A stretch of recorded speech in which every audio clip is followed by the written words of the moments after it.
Hello guys, welcome to Tech Tricks tutorial. In today's video, I'll show you how to set up a poll on Discord. Let's get started. In order to do this, we need to click on this plus icon, and in here you can see the option for creating a poll. So click on this create poll right here, and then just put in here a question. So let's put in here chicken or egg. Which came first? So we can say something like here. And then in here, just put in here the answers that you want. So let's put in here chicken. And in here, let's put in here egg.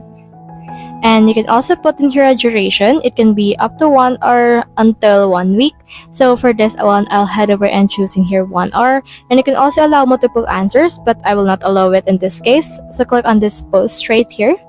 And then once you have posted, you can see this in here. You can see a total number of votes as well as the minute left in order to do this. And you can also see in here the results. So for example, let's vote in here for chicken. Click on vote. And in here, you can see in here the number of votes that you have on each options that we have.